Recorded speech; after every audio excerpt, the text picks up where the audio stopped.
Right on. Welcome, X. Welcome, world. Very excited for everyone to be here tonight. Tonight, we are going to be doing a deep dive into the Jeffrey Epstein network with two of the premier journalists that actually were on the ground covering the story as it broke and helping break the story for years and years and years now.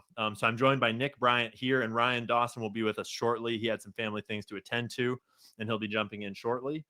But Nick, why don't you give the audience that might not be familiar with your work just a little introduction to how you got involved with the Epstein story and where your expertise jumps into this? I've been actually very serious about children's issues for quite some time. I wrote a book in 1995 called America's Children Trying for Tragedy, which had nothing to do with trafficking, but I showed how lower socioeconomic children in the United States are really getting short shrift. And I wrote about a number of children's issues. And then in 2002, I was talking to an editor in New York, and he asked me to pitch him some stories, and I pitched him some. He wanted me to pitch him some dark stories, and I ended up pitching him some very dark stories. And ultimately, pursuing one of those stories led me to Omaha, Nebraska in 2003, where I knew that something had gone down there. There was, according to the internet, it was a nationwide child trafficking network that was hooked up to intelligence and blackmail and flying kids around the country. I initially didn't see evidence of that in New York, but once I got to Omaha, Nebraska, I realized that it was all true, and that Boys Town, the historic, iconic orphanage on the outskirts of Omaha, was being plundered for kids, that it was a smorgasbord for pedophiles. And I was really stunned. And I spent about 7 or 8 days there. And then when I got back to New York City, I was still stunned that this went on, that there was this huge child trafficking network, and it was covered up by state and federal authorities. I just found it mind-boggling. And I decided that it was something I was going to dedicate my life to, writing a book about it. And the book that ultimately got published was The Franklin Scandal, a story of power brokers, child abuse, and betrayal. And it took me I researched it for about 7 years, and I was able to prove it I scored sealed grand jury exhibits and sealed grand jury testimony. And I was able to prove it. And then I found a lot of people in Washington, D.C., because kids were being flown to Washington, D.C. And in Washington, D.C., there was a party house that was wired for audiovisual blackmail, much like Epstein's homes. And it was owned by a guy named Craig Spence. And the Franklin scandal and the Epstein scandal are kind of carbon copies in a number of ways. So that book was published in 2009, 2010. And I'd been reading about Epstein. And at that point, Epstein was a lone pedophile. But something wasn't quite right with me. There was a grand jury that didn't indict Epstein on a single count of child trafficking. I didn't know how corrupt that grand jury was, but it just seemed like there was something off. So in 2012, I made a sojourn to Florida, and I was able to use Black Book. And then I started calling victims from the Black Book, and they started telling me about being flown around on planes. And then at that point, I realized Epstein was running a nationwide pedophile network, much like the Franklin scandal. And that's how I got into it. So you've really been on the story from the start. And that's why I'm so excited tonight, is because although I'm so new to the game and I try my best to learn, there's no one better to learn from than the journalists that have actually been on the story from the beginning and actually uncovering evidence, following leads, talking to victims, and really digging the story open. And so we're joined by Ryan Dawson, another journalist that has been on this story from the very beginning and covering stories much like this since even before. Ryan, why don't you give everyone a brief summary of how you got involved in the Epstein case and sort of where your journalism on this all began? I don't see myself on screen, but thanks, Ian. And okay. I'm having trouble seeing anyway. I don't know if y'all heard. So, Yeah. Yeah. Our hearts are going out to you, bro. I kind of touched on Epstein off and on because I talked to a victim back in 2007, but there wasn't much I could do about it. By then I'd already been banned off everything. I got blanket banned in 2005. So I had a forum. It was called Rise 2 Cents. And we used to talk about it on there. But it was hard to verify a lot of this. I call her a woman, but I mean kid. It's claims. And when he got arrested the first time, then there was more data and things to share. And it was like, as expected, he got a sweetheart deal from Barry Kersher, was the main protagonist in that. And all these people got immunity, including some of his top henchmen. And he basically only got weekend jail. And that, the story just sort of faded. We tried to keep it alive. We kept getting more information and digging in and listening to victims. I'd already been tracking Jean-Luc Burnell for a long time because he got popped and was on 60 Minutes, and he was doing the the same sort of thing, mostly in Paris. He was running Karen Models, which became MC2. Used to rent from Mark Epstein. He used to knock girls out and rape them in the limo and stuff with a couple of perverts there in France. And so I was more on that wing until Epstein got rearrested. And it was just by coincidence I'd written a big Epstein piece in May of 2019, trying to say, guys, don't. And I was linking it to Deborah Jean Palfrey, which is another DC prostitution ring. There's another one now with the Lee brothel ring, like today, same area. They have one in Cambridge as well. And I guess once Epstein got rearrested is when the public interest, because there really wasn't a lot back in 2008, 2007. I don't know what it was about 2019, but everybody was ready to listen all of a sudden. I guess because the media made it a thing because they were trying to connect him to Trump. And so because of that whole Trump Acosta angle, it actually got air, whereas before it really didn't. And so then people were really, really ready to listen. And of course, I got banned again. And so I got so pissed off, I made this, like what I'm wearing, mapped it Yeah. out, put the client list on the back. I don't understand why people are waiting for the federal government to release a list when you have the list. You can listen to the victims, you can listen to his employees. They know who raped them. They'll tell you, and it's all in the court documents and things. It's not all in one spot like a nice little list, but you can go and grab them. And but people are like waiting for the government to tell on itself, which just isn't going to happen. And if you want to rewind, like prior to Epstein, because Epstein he did not create this pedophile ring. He walked into a pre-existing network that goes all the way back at least to the Sunborn Institute, which is highly responsible for smuggling in illegal arms into Israel, including eventually highly enriched uranium to Israel. And they always had a compromise wing from that institute. It's a ring of millionaires at the time, now billionaires. Some of these people overlap with the infamous WhatsApp group that was pressuring to get college students arrested for opposing genocide. Of course, they frame it as Hamas terrorist sympathizers. And Trump is going along with that right now. But that was the ring. And these people, it's not just because people over focus on Epstein's crimes with the kitty fiddling and not so much on all his white collar crimes too, with Bear Stearns and Tower Financial. And so there was a lot of white collar crime and money laundering that goes in league with the compromise. Because like, what is a compromise for? They're not just like film. Is my language, am I allowed to say whatever I want, or do I have to police myself? Or Yeah. oh There's yeah, no so way to why are they talk about fucking these Epstein little without, kids?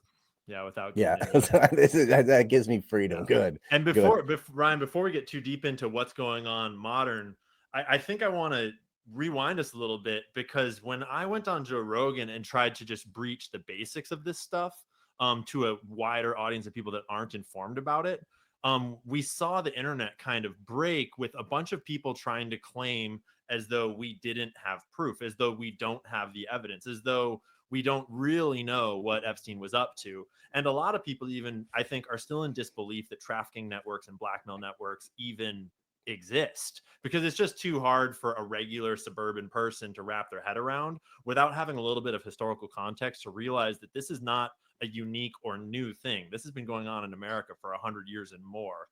So I was hoping that you guys could walk us backwards to like, where did this certain brand, because blackmail obviously has been around for forever. Blackmail is just the idea that I can control someone if I know something about them that they don't want to get out. So that's been going on since Rome and long before. But video sexual blackmail obviously had to evolve with video technology. And I have some idea of where I think it started, but Nick and Ryan, let's start with Nick. I'd be curious for your guys' take on, where do you see this sort of modern video sexual blackmail? Just briefly, where do you see that starting in America or around the world? Well, it's difficult to know. I mean, as you were saying, sexual political blackmail has been around forever. There's been these hagiographies written about our founding fathers, and Alexander Hamilton was having an affair with a 23-year-old who was married, and her husband was shaking down Alexander Hamilton.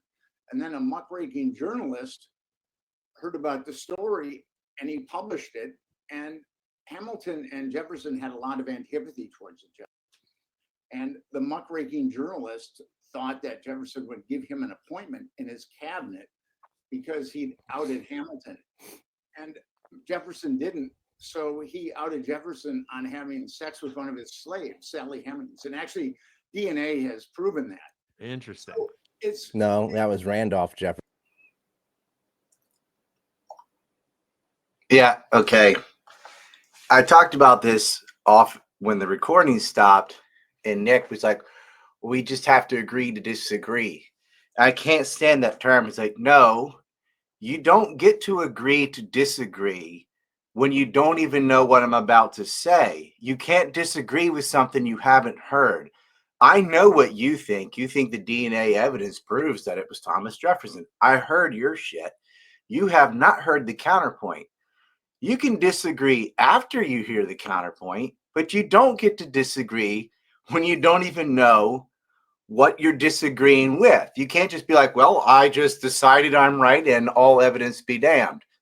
Randolph Jefferson, not Thomas Jefferson, is who impregnated not only Hemings, but several other slaves. And they did a review board at the University of Virginia, which determined the same thing that I just said. And then went through the whole thing, the whole mess. I got books about it. It was not Thomas Jefferson sleeping with a slave. That is some yellow journalism that he made up. It's not even clear that Hamilton was guilty of what he was accused of either. It goes all the way back to the founding fathers, sexual political blackmail, since the inception of the country. Interesting. And I can't help but notice that Alexander Hamilton had to do with the founding of the banks too. He was big in the banking world. Indeed, he was. Yeah. Central banks. So Ryan, where do you see video blackmail popping up for the first time in America? One of the oldest video blackmailers was Mickey Cohen, and that overlapped with the Bobby Baker scandal, who was the Epstein of old. But Mickey Cohen used to secretly videotape celebrities and try to blackmail, because back then Hollywood was just getting going. It was and run Mickey by Cohen was a crime. mobster, correct? Yeah, I should say that. Mickey Cohen was in organized crime and the Jewish mafia. He used to do that, and so did the Federal Bureau of Narcotics and the early CIA. They had a thing called Midnight Madness or Operation Midnight, where they would secretly film people having sex on LSD. Who knows why? What that experiment was about. But Doug Valentine's written about that with the Federal Bureau of Narcotics, where they had set up Vegas hotel rooms with one-way mirrors, and they didn't have like the tiny little cameras we have today, but they had ways to do it. And they would tape people having sex and compromise them, and that led into politicians, businessmen, etc. And Vegas had legalized prostitution, so right away they were doing this in the United States. So Cohen and Baker and the federal government were doing this as soon as it was possible to do it. As soon as Is you that had before video J. Edgar recorders. Hoover was found out to be a transvestite, or was that around the same time as the Well, he was a mob was cross realizing. dresser. I don't know if Say- that's the same or what. That stuff Yeah, right. confuses me. He had a lover, Clyde Tolson, and they had the goods on him. Frank Costello had that, and then Meyer Lansky and Jake Lansky got it. And so Hoover was blackmailing people, not just sexual blackmail, any kind of blackmail he could get with his G-men. Yeah. And then when you blackmail the blackmailer, you now have whatever they have. And Yeah. the New York Mafia had Hoover by the shorties. He denied the mob existed. Yeah, and it's the director of the FBI. Context to people that Hoover founded the FBI, and he Mhm. also was the head of the Bureau of Investigation before the FBI was founded, and he was in charge of that institution for 48 years. And so through all of the seminal years of organized crime growing in America, like as prohibition was kind of ending and the rum runners had turned into organized crime that we know today, the bureau that was supposed to be going after organized crime was blackmailed by organized crime. And so if I'm not mistaken, in that era, Hoover and some of these high level organized crime figures started working together to collect blackmail because they were already blackmailing each other anyways, right? So they sort of formed an alliance. One of the sub-projects of MK Ultra was, Brian alluded to it, Operation Midnight Climax. Yeah. And there was safe houses in New York and safe houses in San Francisco. And it was run by a very disturbed individual named George White, who was CIA. And that's where I think a lot of these techniques were really developed. And prostitutes would bring the Johns back to these blackmail houses, and they would be slipped to Mickey's or whatever. But then, as Ryan had mentioned, Doug White said that this blackmail ultimately went into like diplomats and politicians, that George White didn't stop there. And George White was a severely deranged individual. George White was the head of the Federal Bureau of Narcotics, or he was the head of Psych Ward. That was he misspoke. He meant to say Doug Valentine. George White, which he did say correctly, was the head of MK Ultra Department for a little while, of MK Ultra's wing anyway. And he worked out of that at Ted Shackley's little secret unit there in Florida. Personal friend of both Santos Trafficante, the mob boss of Tampa, and also Jack Ruby. And Jack Ruby ran the Carousel Club and several other gentlemen's clubs, let's just say, from New Orleans to Dallas. And they would use some of those girls as forced prostitutes. And this all overlaps. But yeah, why is George White, the head of MK Ultra, the founder of it, who worked in the Federal Bureau of Narcotics, buddies with these mafia figures, the guy that ended up shooting Oswald, and of course Santos Trafficante, whose list is too long to name. And they're all friends, and they knew Cohen and the rest of them. Cohen's who blackmailed Marilyn Monroe. And yeah, like Operation Midnight Climax even spread into Canada. And so, and it's the same thing as Madness. It's just like there's MK Ultra, there's MK Naomi, which is MK Ultra on children, all the way on up to today. They finally knocked that off. They never really gave the results of Midnight Madness or what the point of that was. I think it's just because they're a bunch of perverts. Yeah, no, they destroyed all the files as quickly as they possibly could the moment they realized that the Church and Pike committees were getting serious, right? Because some of these covert operations that were theoretically sanctioned by the government, although they were black ops cordoned off from any type of oversight, they were never supposed to be doing the kind of stuff they did. And they knew that if that stuff was made public in these public hearings back in the 80s, that they were going to have to pay the price. And so I sometimes think it was a side quest of research for Sidney Godfrey, infantilizing people and washing their brains. Richard Helms and his buddies destroyed all the files, right? Actually, in 1972, Nixon ordered mind control programs to cease and desist. Interesting. But they kept going on. There's a tremendous amount of evidence that the mind control programs are still going on to this day. There was a great study done by some international researchers. It's called the Extreme Abuse Survey. And there were 400 individuals that were queried about different aspects of their abuse. And a number of them, and we're talking a number of them, said that they had been part of government mind control.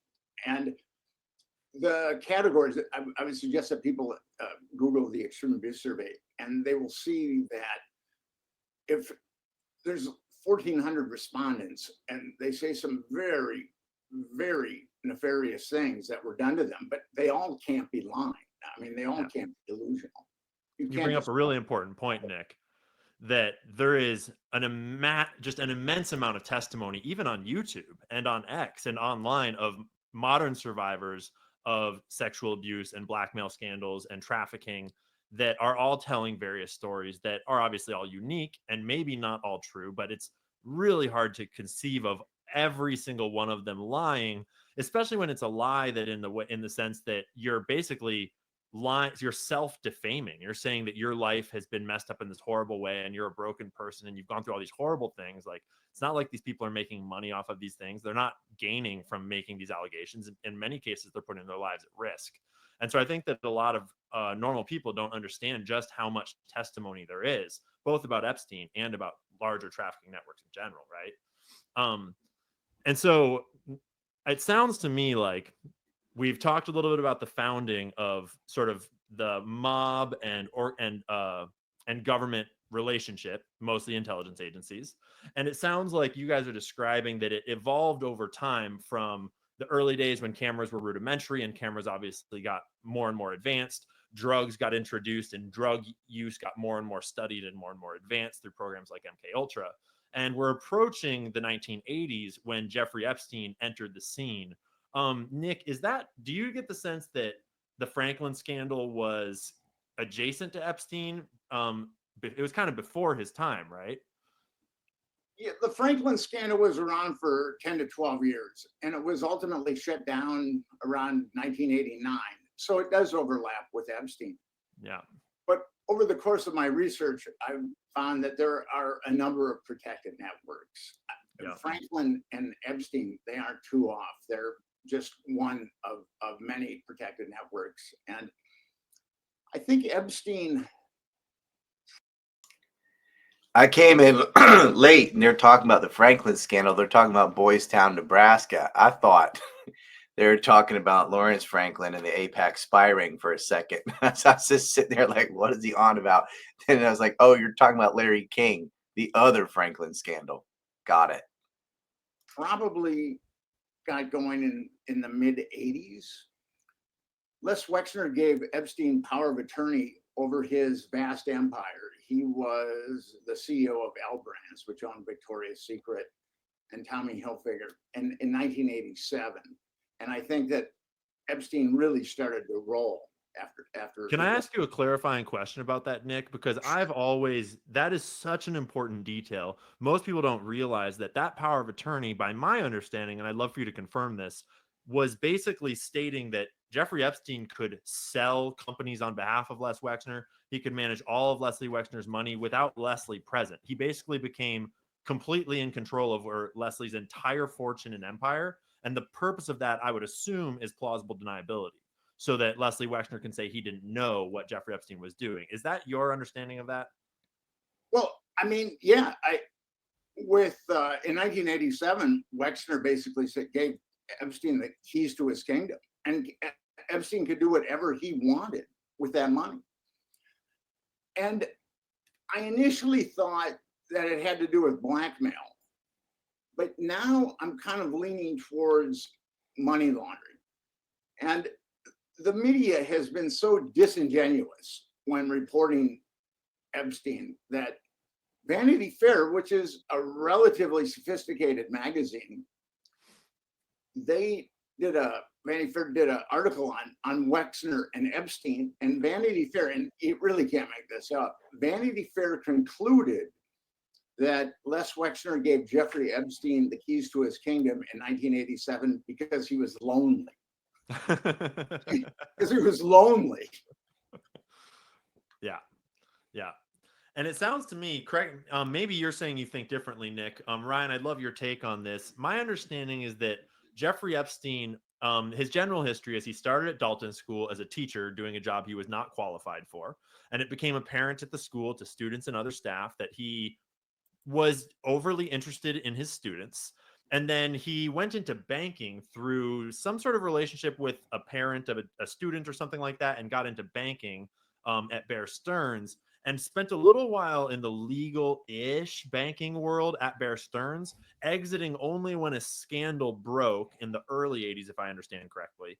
And then there's this empty period in the middle of Jeffrey Epstein's life, which was sort of his lost years after he left the legal banking world, before he officially like entered the trafficking world, where my understanding is that he said he was like a financial bounty hunter. But it sounds to me like there's evidence that he was doing arms trafficking and money laundering for criminals.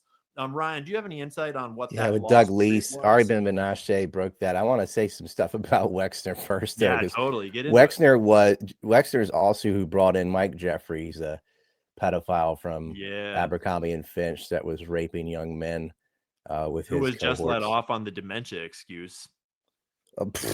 Yeah. Yeah, that's what Peter Nygaard should have went with too. It's another one of these weird serial rapists. Mike Jeffries and Matthew Smith and James Jacobson had a ring, and they're getting this Wexner money. And you always see Wexner and you always see Bronfman. And the Bronfman family is also hooked in with organized crime. And this is a generational thing. At least 3 generations of Bronfman's been doing that. That's who Charles Bronfman sold Robert Miller his house, the richest man in Quebec, who is now going to jail for pedophilia, who've been raping high school girls for years. His little threesomes in his hotels, and eventually he bought a house for it up there in Canada. That's another modern case. It won't get any attention. Nobody knows about Robert Miller. Very few people knew about Nygaard. Mike Jeffries was only in the news for like a day, and that story went away. But they all have ties to Wexner and Bronfman. Wexner was doing this crap before he basically got too old, and they passed the torch to Jeffrey Epstein. He put him on the board of the Wexner Foundation, which is also financing Israeli prime ministers and Israeli political races. But yeah, it wasn't just about blackmail. They rewarded people too. There are plenty of people who are ideologically in line with everything they were doing, and they would give them prostitutes because that's how these perverts are. But they were spying on U.S. science and technology. If you look at Epstein's list, he's not going after congressmen and stuff. I mean, there's Bill Richardson, and there's a couple, like there's a senator, there's a governor, whatever. But mainly he was aiming at science and technology. They already own Congress with AIPAC. You don't need to like re-bribe people you completely control. And there's no reason to go after the interchangeables. People get voted in, voted out. What's the point? Go after the donor class. If you get the donor class already owns everybody under them. It's kind of like if you get Hoover, you get all the Hoover stuff. Great point. They go straight after the donor class, and that's what Epstein was doing. So if you see all these hedge fund managers and things like these people, I got the list right here. I mean, it's not sexy names. Like when you like Jess Staley or Glenn Dubin are not big celebrities. They're not in Congress. They're not judges, whatever. What they are billionaires. That's why they matter. And what they are was Staley ran a lot of the hush money out of JP Morgan. He worked at Barclays for it now, but whatever. It was being facilitated by people that worked at the banks. It was Ace Greenberg that recruited him from the Dalton School, like you said, because he could play piano or whatever. No, he was chosen. Like, you're going to put him at Bear Stearns. What's he going to do? Oh, he's going to have the everything job because he's not qualified to do any of the jobs other than being a notorious con man with no conscience. And they did shop him around. And like I said, Menashe said they had the proclivity toward the kitty fiddling. Maxwell's into that. She's bisexual. She hooks on to Epstein, totally in love with him. Her family notoriously been working for Israeli intelligence the whole time. Her father was an informant that told on Mordecai Vanunu, the whistleblower that filmed the warheads of Israeli secret and illegal nuclear program, threw him in jail.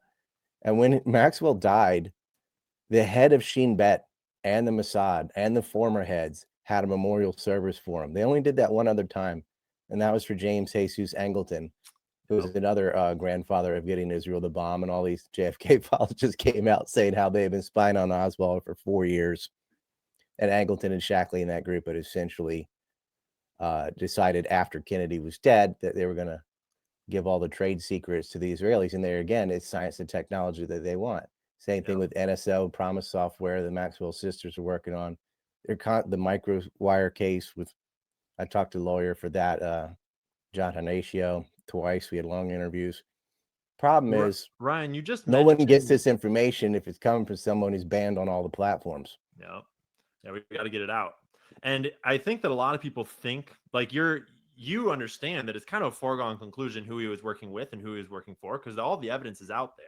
But some of the sources, I think people don't realize how good of sources we have on some of this. And one you just mentioned is Ari Ben Menashe, and another one that comes up in a similar way is Stephen Hoffenberg, which are both people that worked alongside Epstein and then later gave extensive testimony as to what Epstein was really up to, if I'm not mistaken. I mean, if someone in Israeli intelligence said he worked for Israeli intelligence, you know, right? like So Ari that's Ben that. Menashe And you was knew the ex-Israeli Maxwells did. intelligence. That's very well established. Yep. And you knew Wexner did. The founder of the Wexner Foundation, the very first president, Rabbi Herbert Friedman, is from the Sunborn Institute. The same, if you've seen my film Numac, you know what that is. Like that is something I fished out that other people plagiarized, but that is from the Sunborn Institute. He is the founder of the Wexner. He's the first president they chose. There's your overlap. And that goes in with Nathan Bernstein and the Jewish Agency and da-da-da-da-da. So to clarify what you're saying, the Sonborn Institute was deeply involved in Israel acquiring through Rudolf various means Sonborn nuclear was the technology. organization inside the Americas that procured both finance and gun runners, mostly from organized crime. They used to meet at Hotel 14 to get weapons to Israel. So Charlie Winters and Hank Greenspun and all these different characters that were stealing conventional weapons to give them to Haganah and Irgun terrorist gangs, which formed the first government of Israel. Like Ben Gurion and Menachem Begin and all these people that end up being the heads of state for Israel started in the Haganah and Irgun's terrorist groups that destroyed Palestinians, and they were getting guns from all over the world, but principally from the Americas, because after World War II, you've got this huge surplus of weapons all over. The war is over, but you've got billions and billions of dollars of weapons all over the place, and black market sprung up immediately. And so you had the WAA, the War Assets Administration, that's supposed to be decommissioning weapons in the United States, for example. But immediately, because of the Cold War, what ends up happening on both sides, USSR and the United States, would kind of secretly, instead of ending the weapons trade, they managed it, just like the CIA does for drugs. Instead of stopping the drugs, they facilitate where they go, what those drugs finance. And these things overlap because the drugs pay for guns, da-da-da. Yeah. And so what they did is, if it went to a place, then anti-communists like KTM in China or something, they would allow it, because no matter if the mob was profiting from that, because it was helping to finance anti-communist, fighters, resistance, et cetera. And the Soviets were doing the opposite. If it was pro-communist, they allowed the gun flow that way. And the Israelis took advantage of this, and they did some nasty. Well, they weren't Israelis yet. What becomes the Israelis from these terrorist groups that did all manner of things. I mean, they blew up the SS Patria, killing other Jews on that ship, by the way. Bombing the embassy in Rome. Blowing up hotels, Deir Yassin massacre, beheaded 200 people and put Palestinians in cages and paraded them around Jerusalem, these kind of things. And this is all in the 40s, the 50s and 60s, right? Yeah, 50s and 40s too, barely. Prior to 48, they were running guns there to create the state of Israel. And once they are a state, of course, these relationships don't end. But these people, they laundered money through Holocaust charities. And there were people in the U.S. government that knew what they were doing, but allowed it. A lot of Christian Zionists agreed with it. They're like, well, that's their land. God gave it to them. It's in my magic book, blah, blah, blah. But it was just like political tied into the suicide to accuse the Holocaust charity of gun running, so they just let it go. Yeah. A number of people have said that Epstein was working for Israeli intelligence, which I don't doubt at all. But where I think that there's a nexus is I just don't see the CIA allowing Israeli intelligence to compromise American politicians and American power brokers on American soil without getting a cut of that intelligence. So I believe that it was a function of both Israeli intelligence. Here comes it wasn't just Israel, it's everybody. Here comes Defiant Dissident for 10 says, sorry, Ryan, but unless you've been to Epstein Island, you don't know anything about him. Yeah, according to Doug Murray, you can't know or criticize child rape unless you've been there. Have you? You've never been. Fucking disingenuous ass. Then Defiant Dissident again with Dead Hamilton says, fuck Israel. 100% agree with that. All right, let's listen to Nick. And American intelligence working together. Yeah. On this exact topic, we've heard some funny claims. It's pretty easy to get the CIA to go along when you have James Woolsey and William Burns compromised, and they're the heads of the CIA. Like, CIA is not spying on itself. From people like Charlie Kirk that maybe he was Saudi intelligence. Is there any evidence in any regard that might suggest that Epstein was working for other intelligence services than Israel and the CIA? James Woolsey and William Burns are both clients, and they were the heads of the CIA. So the first thing they did to get rid of the CIA is compromise the CIA. Yeah. Yeah, and William Burns was the head of the CIA right up until the end of Biden, right? I mean, Ehud Barat visited Epstein while he was in jail. Prime Minister of Israel is visiting this guy in jail and going to his rape mansion in New York. So Ryan, the it sounds Saudi like kings you didn't believe that visit they him. compromised the CIA, and they sort of had the CIA kind of wrapped around them a little bit. The CIA would never do anything against Israel anyway. Israel openly spies on the United States and bribes politicians every day through conventional means, and they don't do anything. Yeah. Do you think the CIA is going to allow Israeli intelligence to compromise American power brokers on American Yes. stuff without getting a cut of that intelligence? Without getting a cut of that intelligence? Absolutely. Well, I think a flip of that question based on what Ryan is saying, Nick, is do you think that if Woolsey, for example, was compromised, do you think that that gives the Israeli networks enough leverage over CIA top brass to sort of force the CIA to work with them, but not really let the CIA hold any cards? Look, you don't have to compromise people who are already your partners. But they did compromise them because this was an Israeli operation. William Burns, who was head of the CIA throughout Biden administration, he met with Epstein on a number of occasions and before he was CIA director. So there was already a relationship there between Epstein and William Burns. And William Burns has been very disingenuous about what he basically said that he met with Epstein because he wanted some financial consultation. Changed his answer a few times. Yes. But I have a tendency to believe that they're working together. Yeah. Absolutely.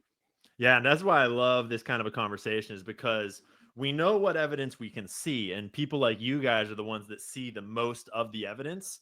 And there are different takes within the experts that see the evidence, but some takes don't really exist. And the idea that he had nothing to do with Israel and nothing to do with American assets in some form, that doesn't really come up among experts at all. The idea, like I said, I've not seen any evidence that he was working for Qatar or any evidence that he was working for Saudi Arabia, right? It seems almost laughable when you've seen the evidence. He did have a Saudi Arabian passport. We know that. Yeah, but he also had a few others too, right? Running cover. And I mean, to be fair, he did work with Anand Khashoggi, in the Middle East. And you could say Anand Khashoggi's from Saudi Arabia, right? But my understanding is at the time this Anand Khashoggi was smuggling those guns, he often was working with Israel to smuggle guns on behalf of Israel as well, correct? So, and the Khashoggis had their little rape yacht too. Oh yeah, that our boy Trump later bought. Yeah, disgusting. Speaking of, I'd be really curious, just to piss everyone on the internet off, I'd be curious for each of your guys' take on the Trump association with Epstein, because everyone has a different take, and it seems like obviously he grew up around these networks at least. I personally don't really think he was compromised by it, because I mean, unless it's like this long play where he's like their guy to this day, because a lot of people were coming after Trump and nothing ever came out. But he certainly was friends with Roy Cohn. He certainly was friends with Epstein back in the day. He certainly learned from these networks at the very least. So I'd be curious, Ryan and then Nick, do you think that Trump actually did turn on Epstein and turned him in and was kind of part of helping to get Epstein taken down? Or do you think that's something else? What do you think is going on with Trump? They didn't rearrest Epstein until they already had his replacement, because he was just getting a little too John Gotti. He's a little too flagrant with what he was doing and his name out there. And it was strike two at that point. So he was done. Trump, you don't have to dig that far when you say he's into this stuff. If you mean this stuff, like he's already families married into the Kushner clan, and Charles Kushner went to federal prison for setting up honey traps on his own family. Well, he went there for, illegal campaign finances for Governor McGreevey, but in trying to sustain that and of the little subsidiaries he set up to donate money, he did some in his sister and brother's names without asking them.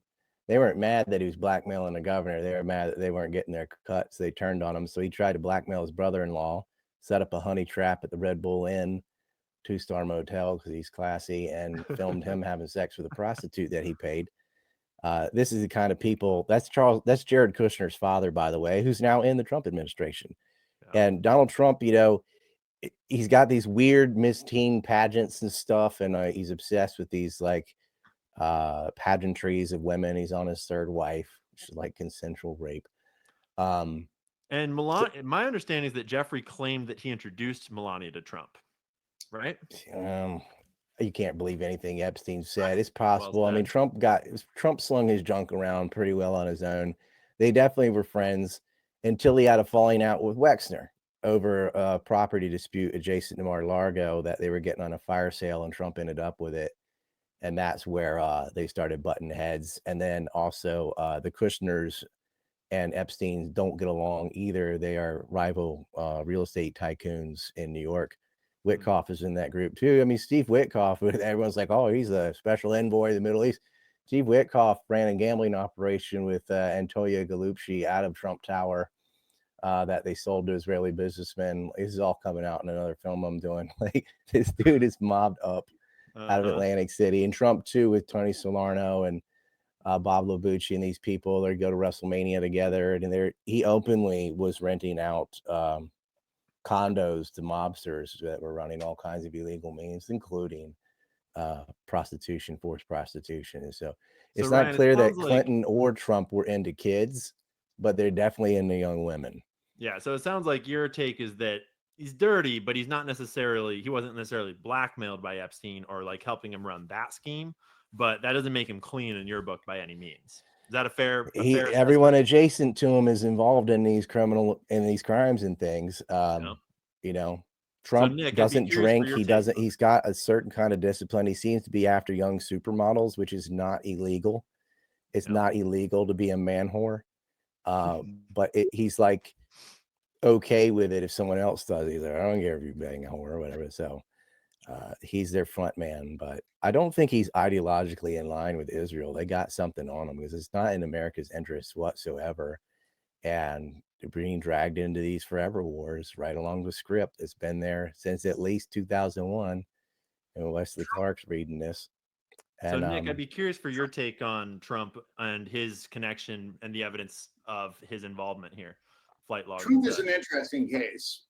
When I acquired the Black Book in 2012, Alfredo Rodriguez had been the House manager, and he circled a number of names in the Black Book that he said had been in cahoots with Epstein.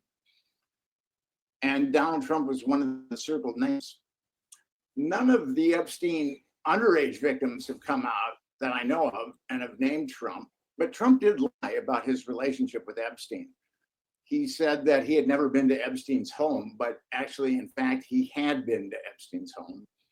We saw that in a deposition from Mark Epstein. And then he had also flown on Epstein's plane from Florida up to New York. So he did have a relationship with Epstein.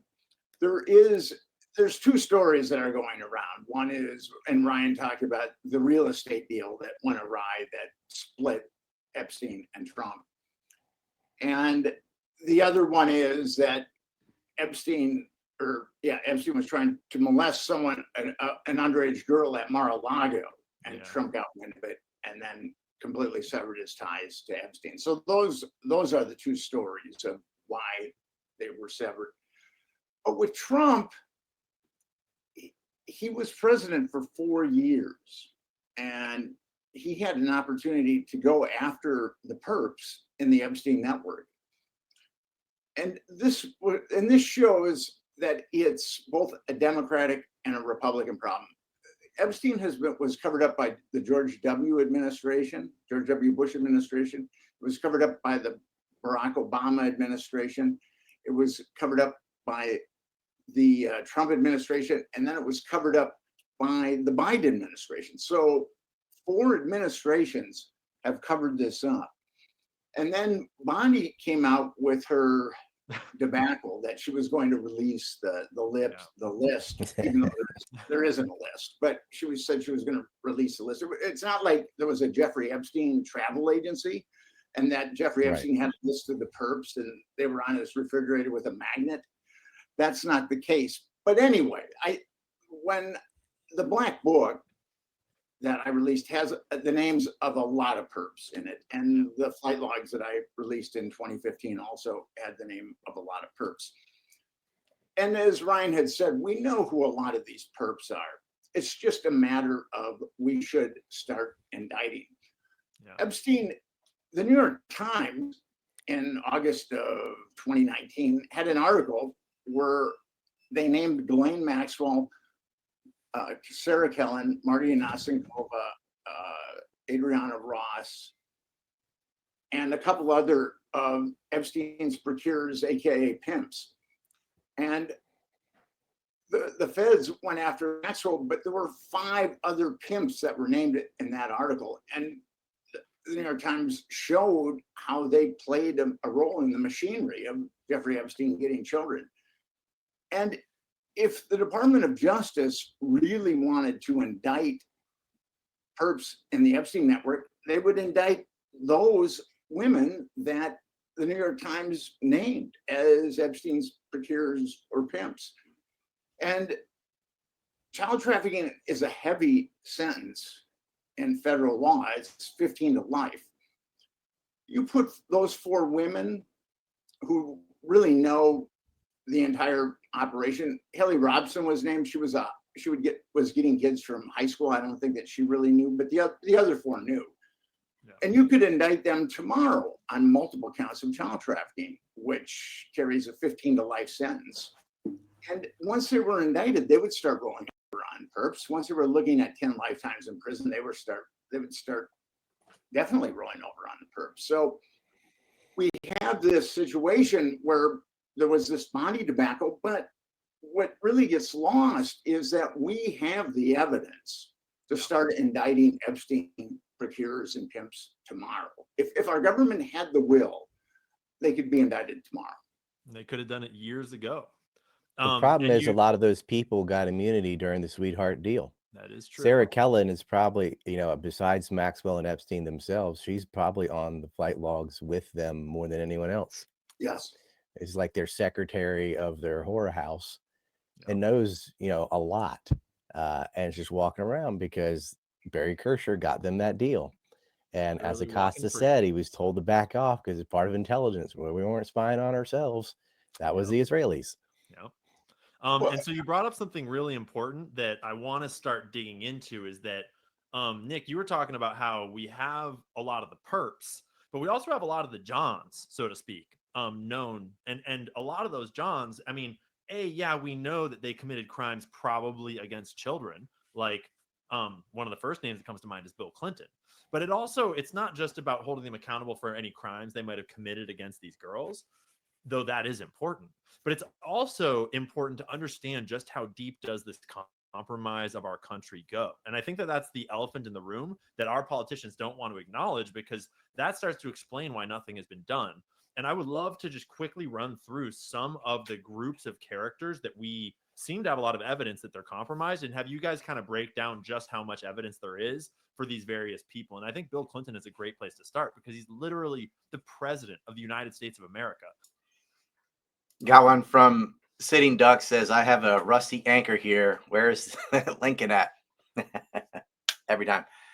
I wrote a nice piece up about John Wilkes Booth and the conspiracy with Edwin Booth, who was ironically also shot at in a theater. I don't know if you know the story. Go to ASC Report, check it out, or Substack and check it out. Got all into the John Wilkes Booth, praise be his name, and that whole family, because there's a bunch of dumb internet like conspiracies about how, you know, he was working for the Rothschilds or the Vatican or some whatever nonsense, or his dad was a Jew. And none of it's true. Julius Booth was a staunch Protestant. John Wilkes Booth was in the Know Nothing Party, hardcore anti-Catholic Protestant family. They're all buried in Protestant cemeteries. The guy that tried to assassinate his brother was a Catholic, by the way. Lincoln was absolutely pro-banker, backed by all the big bankers in the North. He did not pay for the war with greenbacks. He paid for the war with war bonds, which are repaid by gold, confiscated from the South after the war by Grant. It's the first order he did, is start paying off those war bonds. Him and his brother-in-law and his brothers were all invested in it. Orville Grant got in trouble for graft for his Trading Post scandal. That's something that George Custer was a witness to, and so they sent him out west to die, and he did. F him anyway. I mean, he's a monster, but they all were. Anyway, because of all the dumb conspiracies about the Lincoln assassination, I went over the actual conspiracy, and there really was a conspiracy with the Confederate Secret Service in there, and they stabbed his Secretary of State Stewart in the face 5 times. They shot Lincoln. They were supposed to kill Andrew Johnson. That didn't. The person involved decided to get drunk, lost his nerve, ended up getting sentenced to death anyway. But there's a really cool actual conspiracy there, as well as some weird coincidences. You know, John Wilkes Booth's brother saved Lincoln's son's life, and then there was an attempt on Edwin Booth's life in a theater by Mark Gray Lyons. And there's just a lot of weird stuff. So check it out, and check out the name of the play that he was in when he was shot at. It's amazing. And then there's some really weird coincidences between the Lincoln assassination and the JFK assassination. Maybe some of you have seen that already, but I got into some more stuff. Probably don't know. So if you're interested in Civil War history or the 1860s, 1870s, that is up on A&C Report right now. All right, let's get back to Epstein. And Jeffrey Epstein was in his office 17 times that we know of. So what is like Jeffrey Epstein was providing women to Clinton in the White House, not minors, but women. Yeah. And we know that they had their relationship continued after Epstein was busted by the the Palm Beach Police Department in 2005. So, and there's a picture of Chelsea Clinton getting married, and there is Ghislaine Maxwell right in the background. And so my understanding is that Epstein also helped set up the Clinton Global Initiative. Is that correct? He played a role in that, yes. Yeah. So one thing that people might push back on is, if I remember correctly, during Clinton's presidency, Israel wanted him to pardon Jonathan Pollard. And he wound up not pardoning Jonathan Pollard. Later on, Trump did that. But you might say that, well, if they'd had blackmail on Bill Clinton, he would have pardoned Jonathan Pollard. And I've always looked at the Monica Lewinsky scandal coming out right around that time, and Bibi Netanyahu somehow winding up with Monica Lewinsky tapes. And there's reporting from the Times of Israel that Bibi Netanyahu was threatening Bill Clinton with Monica Lewinsky tapes, sort of like 100 hours of phone sex or something like that. 30 hours, sorry, not 100. Are you guys under the impression that the Monica Lewinsky scandal was in some way tied to this blackmail ring, or do you think it was separate? And what's the deal with Jonathan Pollard? Like, what are some of the minutia about how Clinton actually acted as president towards Israel versus having a theoretical Israeli blackmail network totally controlling it? Lewinsky was a shot across the bow. Right. And it wasn't about Pollard. They wanted Clinton to attack Iraq, which he did during his hearing, because when you have to get impeached and then it has to be confirmed. During the confirmation, which they did not do, he ended up not being confirmed. He did get impeached, though. He started bombing Iraq. And so they did not impeach him. And as soon as he got past that, he stopped the bombing of Iraq. Interesting. So it seems like it was a bit of a game of chess going of like, they ask him for something, he says no, they fire a warning shot, because the Monica Lewinsky thing is a perfect warning shot. And that's a phrase that I've also used about it, in that you don't want to expose your whole blackmail network. You don't want to expose what, like, you know, the big crown jewel of your blackmail on the president of the United States, but you want to let him know that you're willing to release something. And so you release these BJ things, you know, you release this little scandal, and you show him that you're serious. And then he starts to comply a little bit. And then it sounds like you're saying that after he had complied enough for them to, you know, terminate the Monica Lewinsky attack angle, so to speak, then Well, they he ruined kind the of peace changed his accords too, tactics. because you've got Ehud Barak and Clinton, and they had them both, obviously. And so there was no two-state solution for Palestine. It's there was a lot of different things, but Lewinsky was just the one the media knew about. Yeah. Because I mean, she saved the dress. Why is she just hanging out with a dress with the cum stain on it? Like she was in on it. And why is Epstein hanging a photo of Bill Clinton wearing that dress in his Well, that mansion was in his kind of a house, trophy. Yeah, he had a right? bunch of paintings of things like that. And that was the other stupid thing Epstein did. He was a trophy collector. Yep. As they so And he often would are. film all these things. Like, you can't have copies of these at your residence, moron. But Yep. he did. And the FBI grabbed that and they're just sitting on it. I mean, Yep. there's photos of the boxes of it with So there might be no list, but Flynn there's Dubin's certainly daughter. tapes. What's that? There's no list, but there's certainly tapes.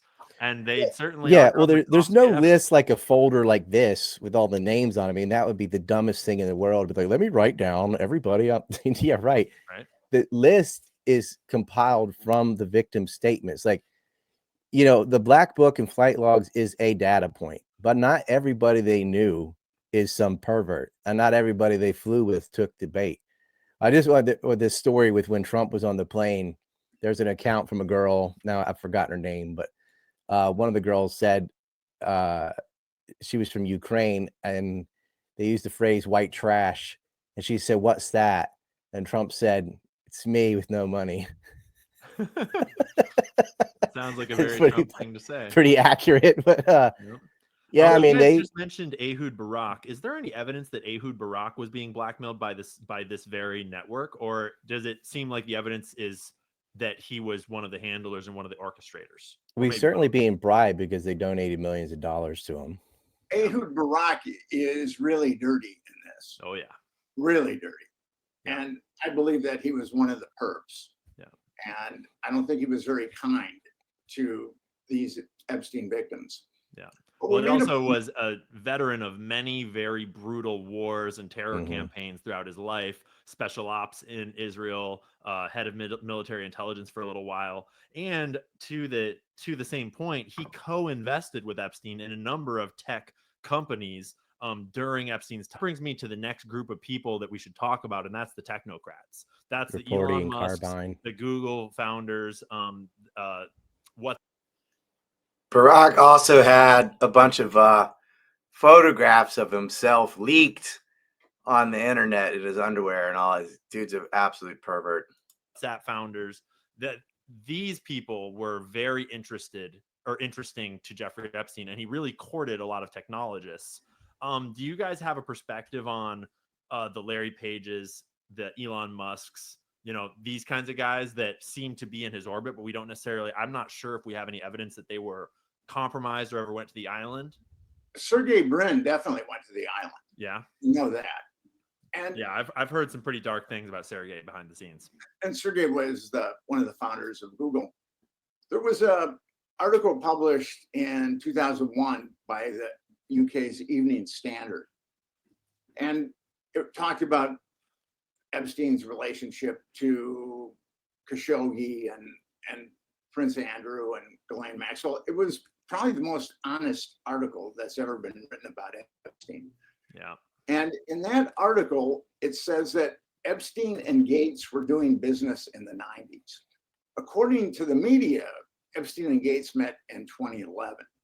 But according to that article that didn't have an agenda, it was just reporting the facts, that Epstein and Gates, or Epstein and Gates met and were doing business in the 90s. So I think that that's a relationship that went very far back, that's remained for the most part Yeah. A lot of Microsoft executives too, you know, the case with Walker and Nathan Myhrvold and that, and Yep. the Bill and Melinda Gates Foundation employees getting caught with a trunket of child pornography on their work computers. These people are nasty, and Bill Gates writing about when he stayed late in the night at the Epstein property and about an attractive young woman. Like, what a weirdo. Yeah, Yeah, even Isabel Nick's Maxwell right. They has a knew lot of each other ties way with before the Microsoft. 2000s. And it's not just Bill. It's like the whole upper brass of Microsoft was getting compromised. These nerds are easy pickings. Yeah. And it's important to remind the audience, too, that Microsoft is not just a private sector tech company. Microsoft is one of America's largest government contractors for intelligence agencies and, you know, all sorts of covert ops, like kind of networks and tech stuff. So that is not just a private company. That is a government operation that's being targeted as well. Magellan, the software, it's not software, but search engine was, you know, the Epstein sisters set that up in early internet. And then that was sold to Microsoft. Am I getting that right? I'm not sure about that, but they, you know, what was it, Netscape and stuff. There was early internet. There was only a few choices. And, you know, but they wrote Bill in early. That was the richest person in the world at one point. Yep. And he's having him donate on his behalf to MIT, for example, to Joe Ito. Yep. Epstein, they want his money, but they don't want it from him, not because they have a problem with it, but because it's bad PR to accept it from a convicted pedophile. Yeah. So he would just have, like, Bill Gates is going to donate, and that's from me. He wants them to know, yeah, don't worry, I'm going to get the richest man in the world to donate to you on my behalf. Just flexing his, you know, his guns to be like, I control Bill Gates. And this is what leads to his downfall, is doing stuff like this. Like the really good heads of organized crime, you don't know their names because they don't showboat like this. Epstein got a little too arrogant, a bit too cocky when he's doing these kinds of things. But spying or donating to colleges is part of spying on research and development, because colleges and universities, especially MIT, they get government grants, which are used in partnerships with private companies to work on research and development for science and tech. And so if you can get through the university, like I said, you aim for the donor backbone, then you control access to trade secrets that they develop there. Yep. And all of that stuff ends up in Israel. And as Snowden said, I mean, the NSA shares everything with Israel. They like American tech. I have a short film proving like the entire fighter jet program in China is sold to them by the Israelis, stolen from the United States. This is what they do. Yep. Tech is one of their biggest exports. And speaking of the richest man in the world, at the time it was Bill Gates. Now it's Elon Musk. And Elon Musk is in some photos with Ghislaine Maxwell. I'm not really aware of the extent of evidence that Elon was connected to Epstein. Did he attend Edge Network things? Was Elon Musk in Edge, and did he have affiliations with Jeffrey Epstein? Can you guys elaborate on Elon's potential connections there? I haven't really dug into Elon and Epstein. I mean, there are pictures of them together, and I'm not exonerating. Yeah, a picture does not prove anything. Yes, and we don't mean to imply that. There's a lot of people want to say guilt by association, but that's not necessarily. And that only undermines the argument. Yes. Right. But there are others like the Sergey Brins and the Bill Gateses that there's far more evidence that they were involved. And one that Leon Black took a business trip with Trump to Russia back in '96, and he definitely he's the head of Global Apollo, and he gave millions of dollars to Epstein. Hundreds of millions of dollars. He gave $160 million to Epstein, and here again, the media to an Epstein LLC. Yeah. The media is so disingenuous. According to the media, the reason why Leon Black gave Jeffrey Epstein $160 million is Jeffrey Epstein was going to help him with his taxes. Leon Black running Apollo Global Management, one of the biggest private equity firms in the world. You know who worked for Black was Robert Kraft, and he's one of these perverts that helped get the sweetheart deal in Florida too. And that's a whole, like, each one of these people could have a long biography. Ian, you've probably seen me do that before. But Black also financed a lot of these pervert art schools in New York where they were recruiting girls. That's where they had Maria Farmer working for a while. That was him. art is a great medium for laundering money. Ask Hunter Biden. And that's a lot of that was going on. Well, we're going to pay you for your painting or whatever. And that's why Jeffrey Epstein frequented a lot of art houses, a lot of art auctions, Christie's, etc. Nick, you were about to say something? Well, I was just saying, what the mainstream media came up with is so disingenuous, because a guy like Leon Black has an empire and he's got a battalion of accountants. Yeah. So to say that Leon Black gave Jeffrey Epstein $160 million because Epstein was offering him tax advice. Another thing in similar vein that I always latch onto is how there's mainstream media reporting that Epstein was referring high net worth individuals to JP Morgan for banking services.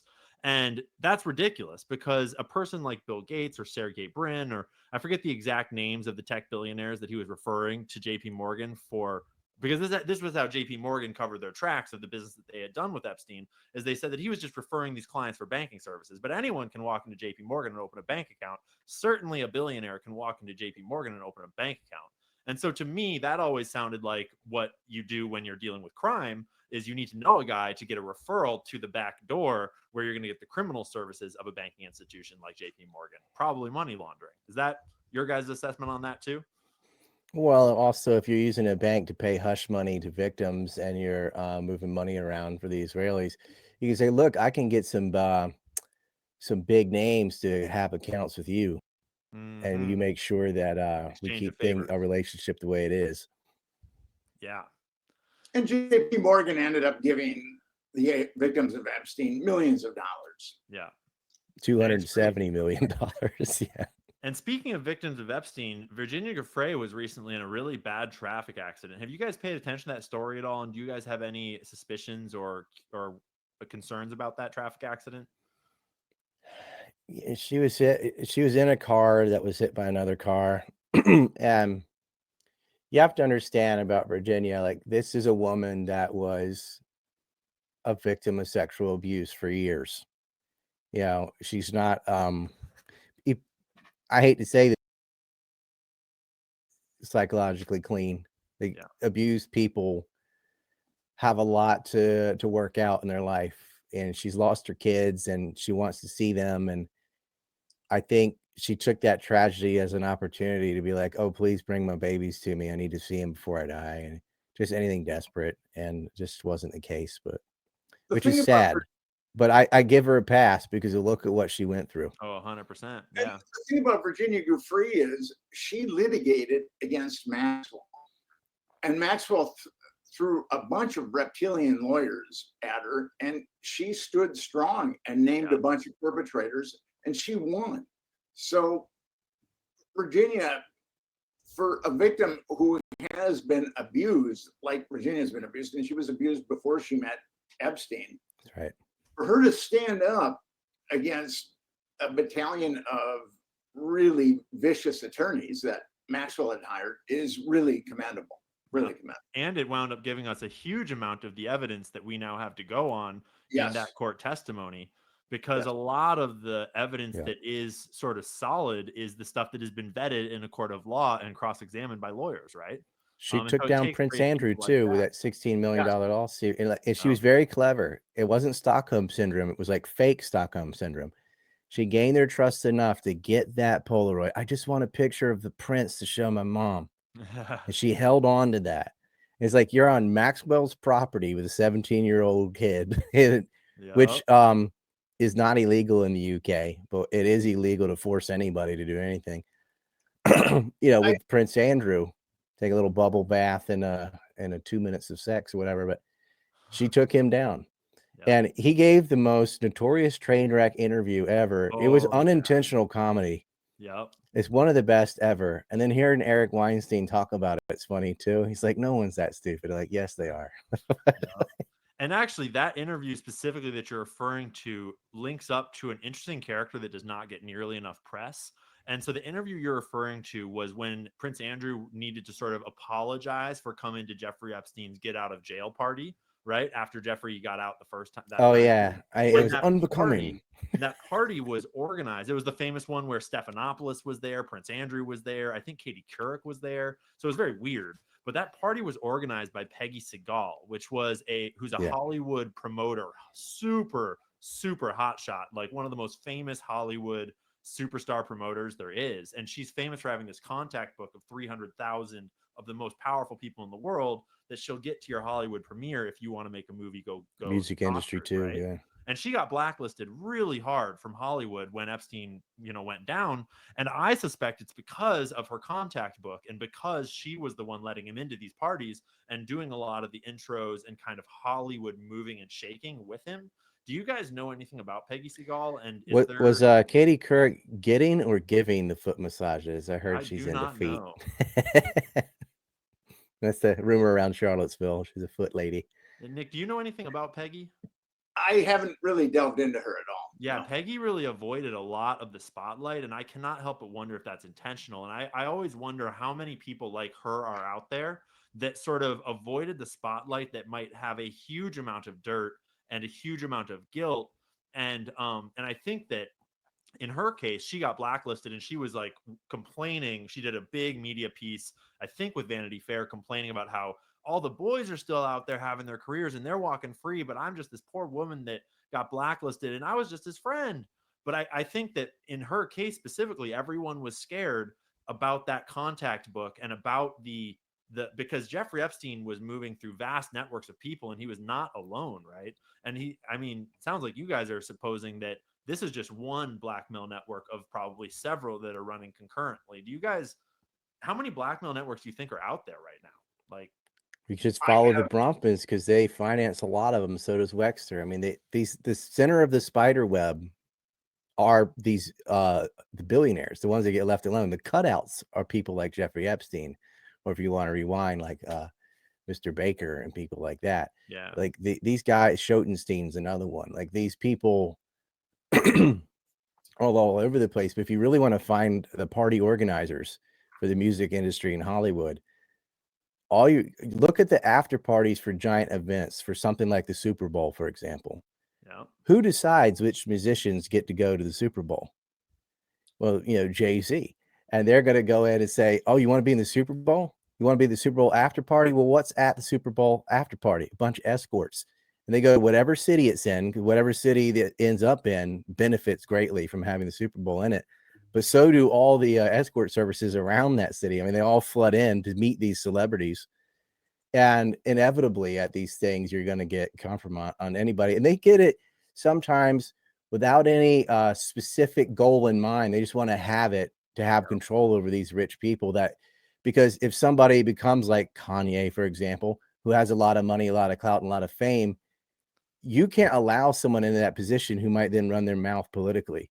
So they get dirt on people so that they can never stray, that they'll always, look at all of them that went to Kamala's events and stuff. Like they're going to show up and do whatever you want because you got everything on them.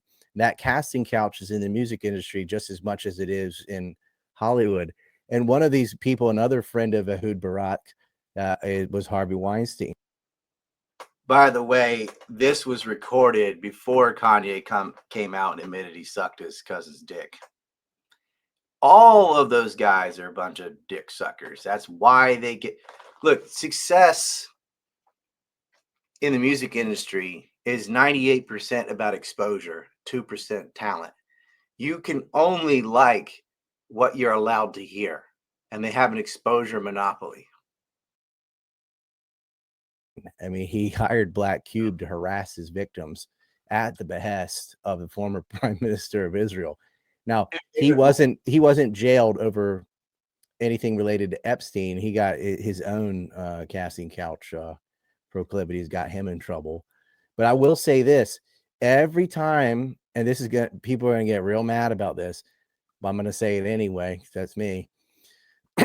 Every time a celebrity is taken down, like a P. Diddy or something that's famous, a majority of the women that come out saying he did this, he did that, are gold digging fakes. And that's just inevitable. But that does not mean there aren't real victims. And I have to say this because what will happen is you can point to a few in a row and debunk them and be like, this girl's just after money. And that's true. And these women make it so much harder on the actual victims of rape and grooming because they're going to come out, and there's like anybody that ever even knew somebody and be like, oh yeah, me too, because they're after that cash. Oh, we're getting payouts now, huh? They did that to Bill Cosby and many other examples like that. You see it with Brett Kavanaugh. I mean, they went all the way back to like his high school trying to accuse him. So you have to pay attention to the false accusations of rape too. That happened. Michael Jackson, who I think was innocent, the moment a name comes out, then it's like, and they settle like, oh, he's going to pay. Well, just that guy's got enough money. If we accuse him and we don't ask for too much, he'll just pay to make the headache go away.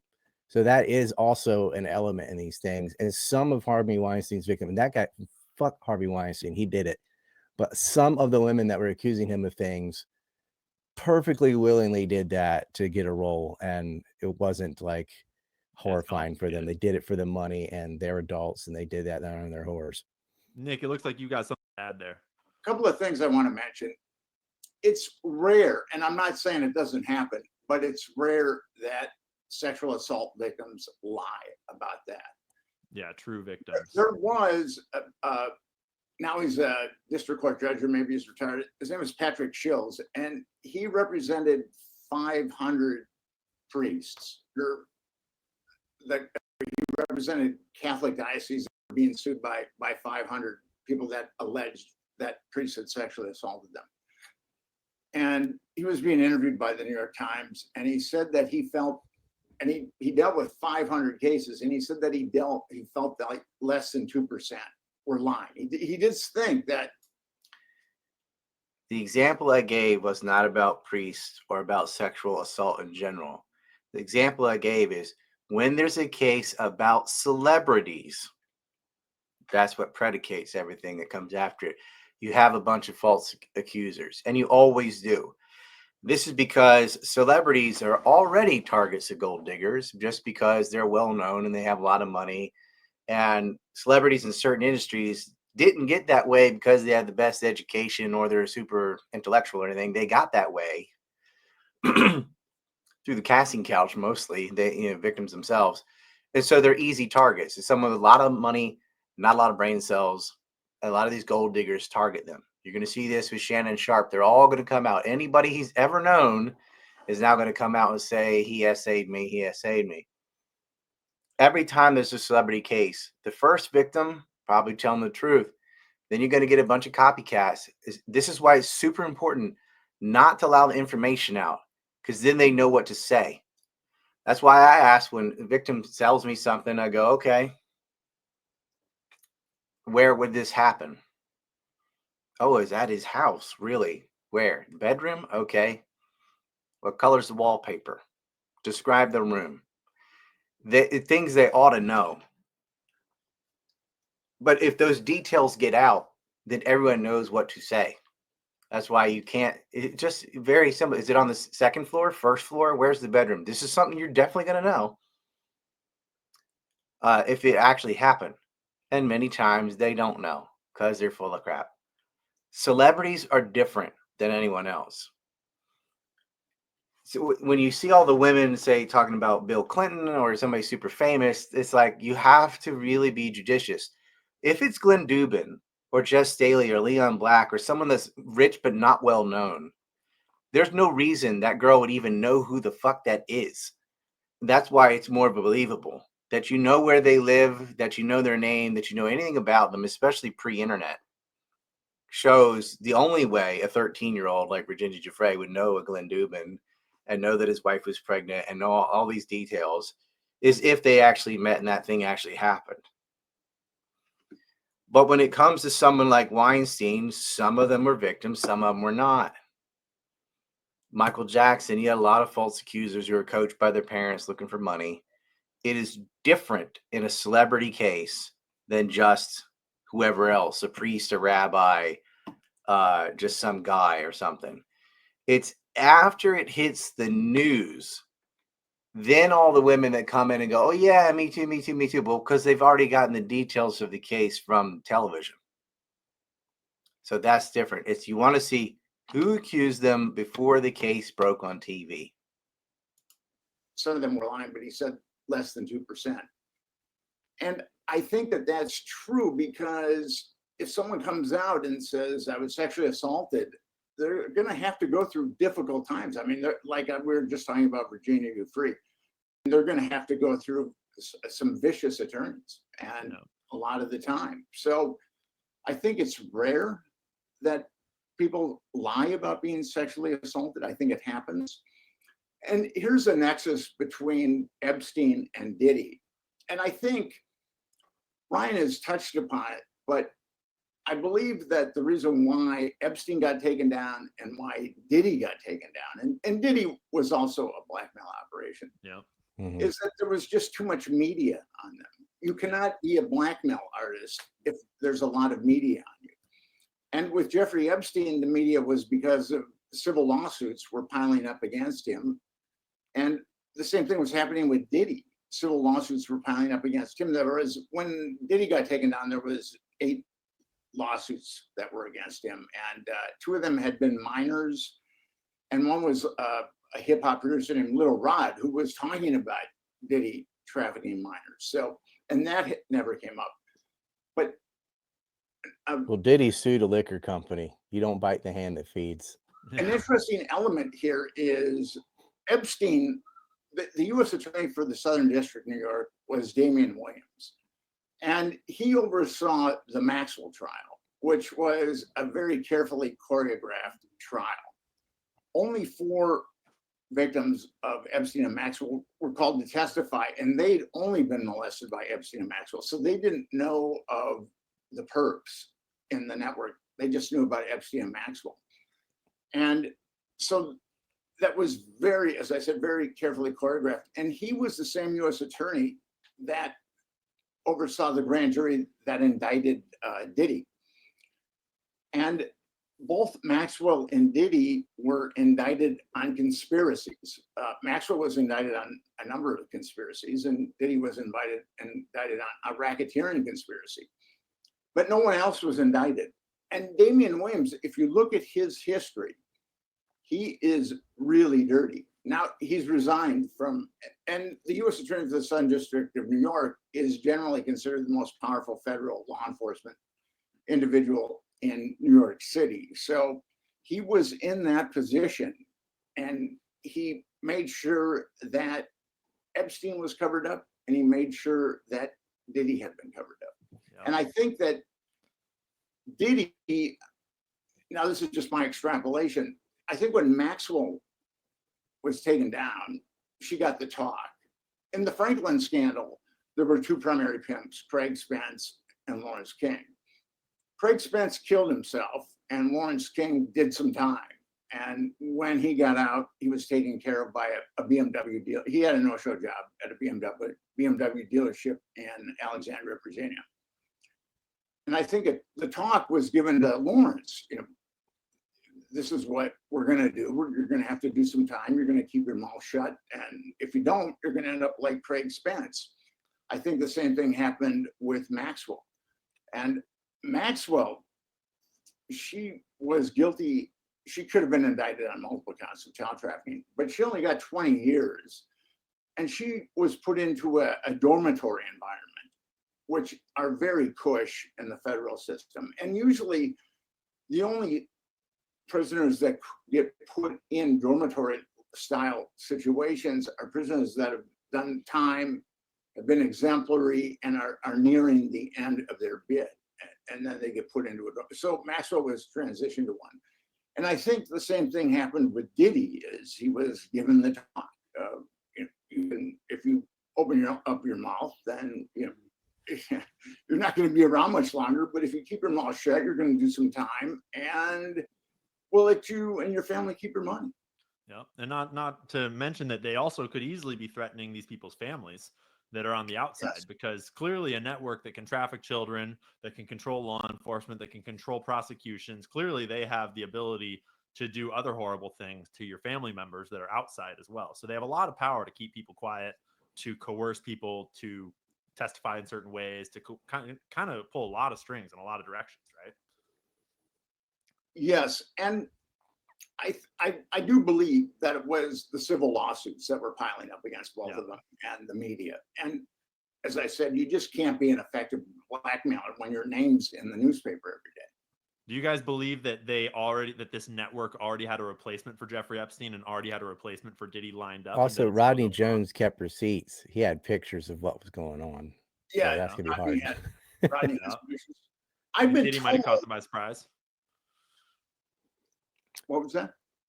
I was going to say, Ryan, do you think that Diddy might have kind of caught them by surprise by how hard Rodney Jones's lawsuit came out and how quickly it kind of toppled Diddy? They weren't necessarily ready for that to happen so quickly, but when it did, maybe they had to pull the plug because it was just too much heat too quickly. It was definitely bad, but I mean, they released a tape of him beating the shit out of his girlfriend after he sued the liquor company. That suddenly was news. That had been done forever. They've been sitting Well on that said. tape forever. That comes out after he bit the. You don't liquor companies. You don't do that. He'd You already know, been. he thought, I'm a billionaire. I can do what I want. Like nobody, you know. But you notice it never goes to Wexner. It never goes to Clive Davis. It never goes to the people above them, the real movers and shakers. It's always the cutouts that go to jail. And like Nick said, they kind of isolated it. Like it's just going to be Maxwell and Epstein. It's just going to be Diddy and not the network. And the things that the victims say, it's all redacted. So when they're telling on people, it doesn't matter. And it's like, how many Epstein victims did go to the cops, did go to the FBI, and it didn't matter. Yeah. One thing I want to talk about before we get into kind of the bird's eye view, kind of overarching big picture wrap ups here, is we've not mentioned Zoro Ranch at all. And Zoro Ranch often gets left out of the discussion because it's not the island and it's not Palm Beach. But Zoro Ranch was really sinister. And Jeffrey Epstein bought this property and then built a private airstrip on it. And there's all kinds of speculation about what was happening. And had the Zoro zoning Ranch, laws changed because he blackmailed the governor. right? Do you have any insight there? He was providing victims to both governors, Bruce King and Bill Richardson. Yeah. Mm-hmm. He didn't even have to register as a sex offender in New Mexico. Yeah. Do you guys have any knowledge of any comprehensive search of the New Mexico property or any understanding of the rumors about what was going on in the basements there and stuff like that? Or Well, you know, the problem with the search on all the properties after New York is they waited months to do it. By the time they got to the Paris property, there was nothing there. They had gone over that with a fine-tooth comb. And then they destroyed the property in Florida. They physically destroyed it. And so by the time they searched New Mexico, you had a property in Ohio too that no one talks about. Then when they went through these, everything been cleaned up. They're like, here, you know. So they got that cache of documents that Sergeant Dawson wasn't allowed to mention in the Maxwell trial, by the way, but we have photographs of it that disappeared for a little while, where Darren Indike and Khan took it and brought it back. Like, I'm sure nothing's missing. So the search of Zoro Ranch, I don't imagine would come up with much because they had time to remove everything. They even shipped shredders and concrete to the island. Yeah. Like they got rid of everything down there because they know how deep and how bad this was. Why would they ship concrete to the island? What do you think they were using concrete to cover up at the island? There were tunnels in that island. Yeah. That island. And here's something that's interesting about the New Mexico ranch. Juliet Bryant was really a very honest, caring person. And she was really damaged by Epstein and Maxwell. She lost consciousness, and I don't really know why or what happened to her, but she lost consciousness when she was in New Mexico. And she came to, and she said that she was in what she felt was in a basement. And there was a female doctor that was harvesting her ovums. And Dolly the sheep was cloned, I believe, in 1996. And it's relatively easy to clone an individual. A human can be cloned for $1.5 million. And actually, people in New York City pay up to $60,000 to clone their French bulldog that they like so much. To clone someone, you just have to, you take the DNA out of the ovum and then you insert the DNA that you want into the ovum. And then it's done through an electrical charge, which starts the mitosis process. So as soon as Dolly, and this is before I got into all this crazy stuff, but as soon as Dolly the sheep was cloned, I kind of thought to myself, there's got to be megalomaniac billionaires out there that are cloning themselves. Yeah. And according to Juliet Bryant, they were harvesting her eggs and why else would they harvest her eggs? And Jeffrey Epstein was he was very openly interested in genetics. He was courting geneticists all around the world. He was flying them to his island for private conferences. He wanted to freeze his brain and penis.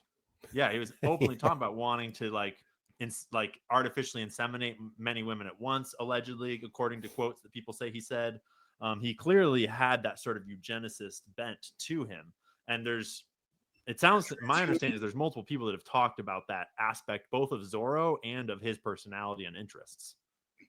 I don't sign off on the tunnels because I don't see the point. When you're already on an island, you're already private, and you're going to go below seawater. It's unclear what they're using covering up. Like any shred of DNA, they're going to paste over it, whatever they're doing down there. But he did have a music room, and it was a music room. None of the victims have said I was in a super secret dungeon on the island or anything. The island itself is a dungeon. That's true. Another thing that I've never heard alleged around the Epstein network is I've never heard any allegations, which maybe, I mean, like victims that die don't have allegations, but I've never heard any allegations of like, for lack of a better term, like brown trafficked children, migrant trafficked children, even though we know that there's always been a large flow of migrant children being trafficked into the sex trades over our southern border. Do you guys have a different take on that? Because my understanding is that the Epstein network was essentially specifically targeting mostly white and European children. Epstein, actually, one of Epstein's procurers, high school procurers, brought African-American girl to Epstein's home, and Epstein told her not to bring any African-Americans again. So yeah, I think that Epstein was primarily into Caucasians. He was, as I said earlier, he and Brunel were buying children, which is kind of a very strange concept, buying children in Eastern Europe. Yeah. And if you look at trafficking statistics, and I've been in this for like 23 years, and I've spoken at a number of anti-trafficking conferences. Generally, 85%, that's the number. It might be the higher or lower right now, but that's a number. 85% of children that are trafficked in America are American children. And people might think that they're Eastern European children or Mexican children. And I'm not saying that those children aren't trafficked too, but I think the vast majority of children that are trafficked in the US are American children. Do we have any sense of how many trafficked children die and we never hear about, which obviously is an impossible statistic to have any firm numbers on, but do you guys have any sense from your experience working with this topic and researching and learning about these people and all these networks? Do you have any sense of how many victims might be dying and never actually seeing the light of day, so to speak? When you get into the macro trafficking problem, it's actually pretty stunning.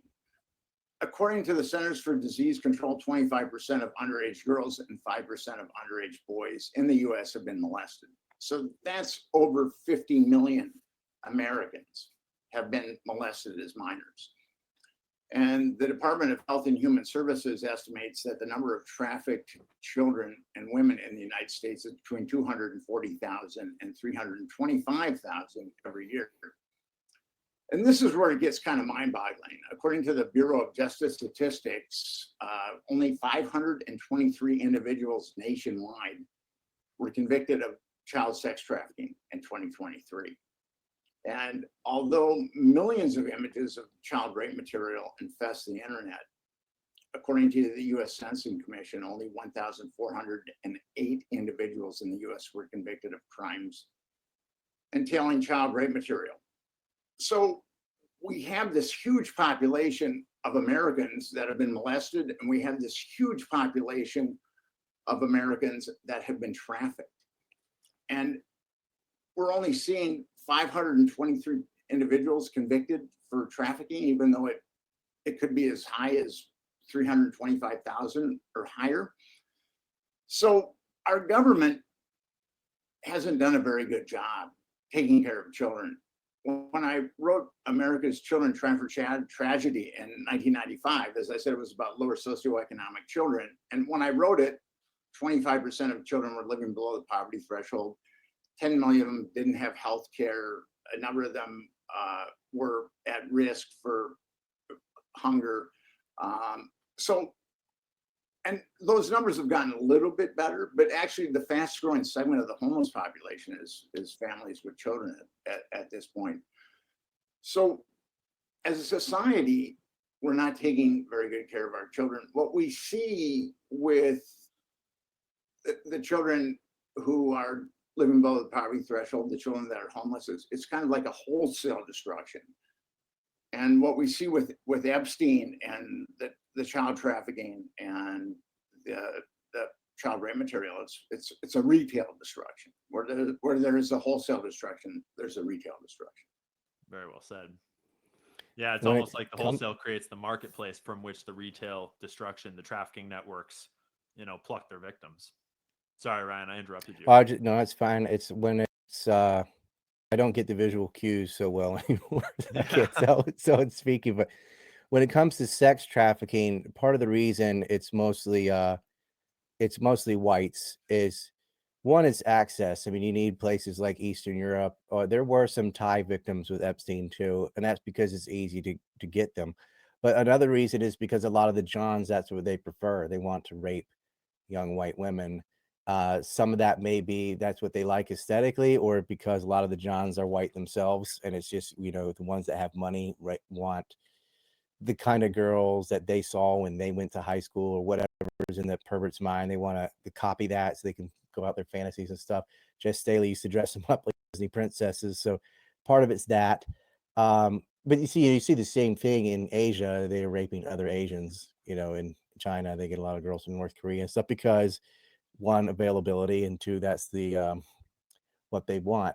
Now, but it all depends on the John. Like Peter Nygaard raped a lot of black women in the Bahamas. Like he was down with the brown. That was Breaking news: Virginia Giuffre is dead.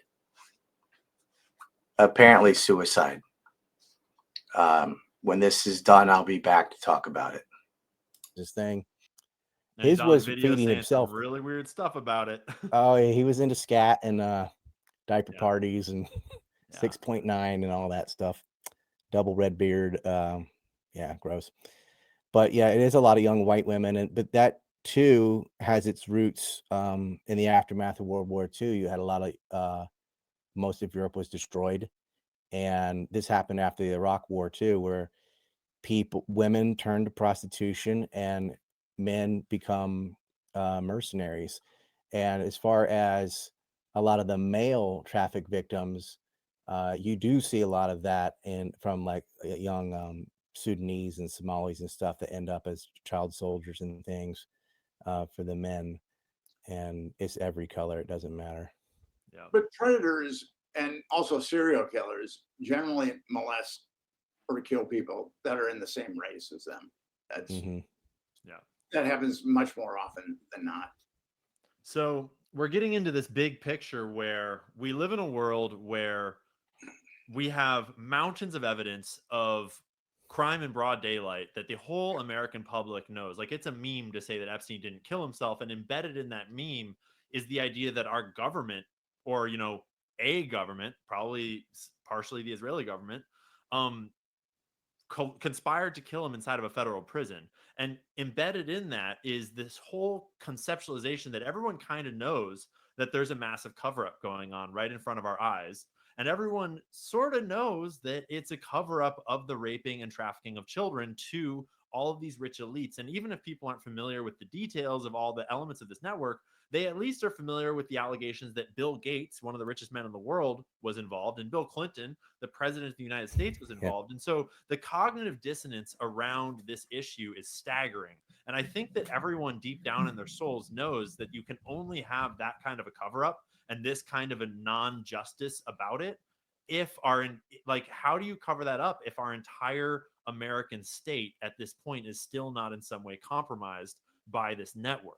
Are you guys of the opinion that this network, this organized crime trafficking network, is in cahoots with our government to this day, and it's still operating and covering itself up to this day? Like, how do you get this cover up? Well, the thing is, like, you have Epstein used what do you call it, the Science Foundation LLC to bribe Palm Beach police. So this is a foreign state. They are having to bribe local police. It's not like our government's in on it. He does have to bribe them. He does have to compromise them. He doesn't have to do that in Israel. Like, they do whatever they want. They really didn't have to do that in France either, because the French government, they're pretty lenient on child predators and stuff. Like, a lot of the people that Dershowitz represented just end up in France and never extradited. Well, there's a lot of stuff And that's I don't coming out about understand the stuff French like Woody presidents lately. Allen, like, marries his adopted daughter. Like, how does that guy get to see daylight? Like, it's Yeah. just disgusting. He absolutely groomed his own kid, Yeah. and he's friends with Epstein too. So it's a hard thing, because I think a lot of these people, if you look at and you listen to the women, especially in the 80s and before, that work at these huge financial institutions, Bear Stearns, we can pick on some more.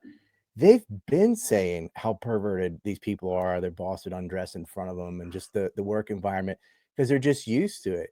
There's so many women that will climb the social ladder by showing some leg that the line gets blurred, and these guys just get used to treating women like commodities. That doesn't mean they invest in with 12-year-olds or whatever. Some of them go that deep, but the culture in BlackRock and Vanguard and some of these very, these institutions with very wealthy individuals, they surround themselves with legal prostitutes and sugar babies and stuff so much that they become unable to tell the difference between, like, a quote unquote regular woman and a sugar baby. And it's just the culture around these people. And so a lot of them won't point the finger at prostitute, because they're like, well, we all do that. Everybody does that. They don't even get mad when one of them gets caught. You see how quiet the rest of them are. You see that in the Diddy case too. Like, you see some people, man, F that guy, blah, blah. And you see a lot of celebrities like real quiet about it. All his friends like, well, I didn't know, because they all do this stuff. Yeah. Corey Feldman was right. I blame the And, media. he's a little Fruit Loopy because he was abused as a kid, but he tried to tell people. And what was sad is when he finally did, it didn't matter. Yeah. Nothing happened. Too And that often was it his doesn't. biggest fear. Yep. Nick, you said you blame the media. Could you elaborate on that a little I bit? blame the media. No one in the media, no one has called for justice in the Epstein case. The media kicks out, as I said earlier, disingenuous articles and salacious dirt. It really loves to kick out salacious dirt, but not one major media entity has called for justice in the Epstein case. Not one major media outlet said anything when Trump said we're going to move 2 million people out of Gaza, Trail of Tears style. Yep. They didn't say a thing. Anything that has anything to do with Israel, they're not going to touch it with a 6 million foot pole. But they're very interested in the Tate case. Like, these guys got exonerated from Romania, and all they're doing as American citizens were like coming to Florida. That's all, just going to land there in a plane before they cross the ocean. Donald Trump, who was meeting with the Prime Minister of Britain in the White House to discuss Ukraine's security, gets interrupted by the press to tell him, did you know the Tate brothers are on the way? And at the same time, the governor of Florida gets interrupted at his press conference and goes, did you know the Tate brothers are on the way to Florida, to your state? Oh my God, they're accused. Like, look, the head, the president, the prime minister, and a governor got interrupted to know that these guys exist. And when you say human trafficking, that's the names everybody knows. So the media is really interested when it's wrong, when it's not the Israelis, but when it is, there's people who spoke against the Israelis. Oh, it's always accusing people of your own crimes, right? They're always guilty of their own accusations. With this, and when I was pitching the Franklin scandal in like 2003, 2004, I had a lot of connections in the New York media. That's where I live. And I would talk to editors about it. And at that point, when I was pitching editors, I had a list from the grand jury documentation. I had a list of 60 victims, and I had a lot of evidence that I could show these editors. And I would lay it out to them, and I could just see the wheels spinning. And they would think to themselves, and you talk about cognitive dissonance, they would think to themselves, this is really a horrible story. I should help Nick Bryant out. Or I can write Nick Bryant off as crazy and have a nice dinner with my family tonight. And I've experienced so many difficulties. About last January, there was an Epstein document done. the January before this last January, and CNN contacted me because I put out the Black Book, and they wanted to have me come into the studio and give my feedback about what was released. And I was texting with the producer throughout the day, and it seemed like they were pretty hot to have me on. And then I started an organization called Epstein Justice, where we're trying to actually get justice for the Epstein victims and make sure that the prosecutors are prosecuted, or make sure that the perpetrators are prosecuted. So I texted him and I said, I'd also like to talk about Epstein Justice. And then about 5 minutes later, I got a text saying, Nick, we're going to go another way. No And that has happened to me with the mainstream media before, where I talk about, where I'd say, I really want to talk about Epstein Justice. And that's it. Classic. Well, the media Nick, does not. I really want to talk about Epstein Justice, Nick. Could you please tell us about Epstein Justice and what the goal is of Epstein Justice? Because I feel like now is a perfect time to tell the world a little bit more about Epstein Justice and what we might actually be able to do as a culture and as a country to try to force a hand here, to try to do something what our government and our media won't do for us. Well, we have to do something. We cannot have a government. If you, in the very least, if you cover up a crime, you're aiding and abetting that crime. So right now, our government is aiding and abetting child trafficking. And myself and some like-minded people, we've come together, we've formed a nonprofit, a 501c3, and we want a congressional commission to independently investigate Epstein. And we want two very simple things. We want to know why the government covered up child trafficking, and we want the perpetrators to be indicted. Very simple. We just want to know why the government covered up for child molesters, and we want to know, we want the perpetrators who were molesting children to be prosecuted. You'd think that would be kind of a slam dunk. Now, what we need to make that happen, and some people think I'm Sisyphus and I'm pushing a rock up the mountain that's just going to come back down, but I believe in trying to do the right thing. For us to have an independent congressional commission, we have to have a majority in the House and we have to have a majority in the Senate to vote for that. And people can go to the Epstein Justice website. And what's the URL of Epstein Justice? What's that? What's the URL of the website for people? Justice.com. EpsteinJustice.com. And we're singling out all of our representatives and all of our senators. And actually, on the 22nd, we're having our first webinar on how we're going to affect change. This is something that I can't walk away from. I've been at this. I started to dig into Franklin in 2002, and I've come across a number of networks over the last 23 years that have been covered up. And with Epstein, it's our best chance to really make sure that this doesn't happen anymore. Yeah. And some people might think I'm delusional, but I really want to give this my best shot and do the right thing. If we never try, we'll never get anything done, right? Exactly. Nick, are there any congressmen and senators that are already on board that have already expressed any support for Epstein Justice? Are there any that are supportive at all? We've reached out to some and they haven't said no. So, and actually next week I've got a meeting with senior staff member of a senator that I think is very sympathetic to the Epstein Justice cause. And we talked about this earlier, but this is something that really bothers me. When Epstein was incarcerated, the FBI drilled his safe, which in his safe was like a walk-in closet. And they found hundreds, if not thousands, of images of child rape material. And what really bothers me about this is when we're talking about thousands of images of child rape material, think of all the victims that were used to make this child rape material that Epstein had.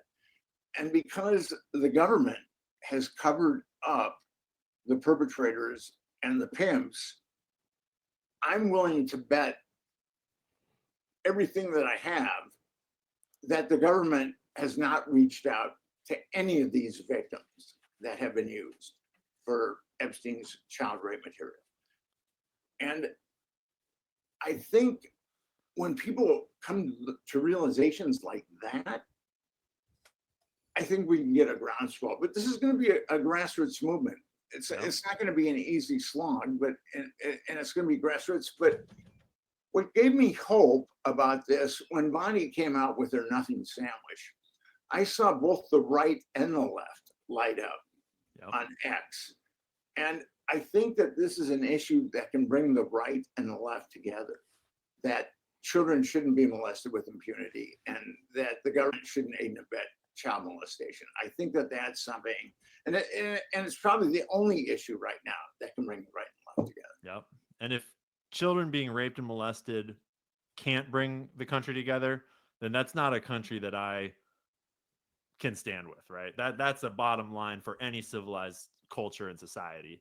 So just to reiterate, that's children being EpsteinJustice.com. blown to bits and rubble dropped on them doesn't bring the country sir. together. So That's well if said. that doesn't move the needle, nothing's going to move the needle. That's well said.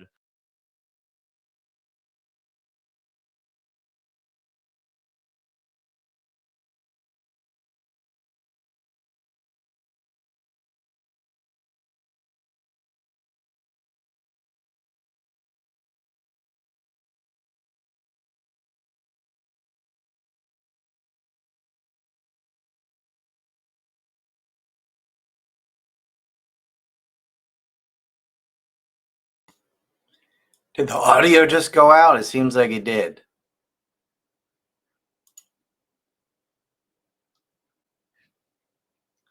Huh.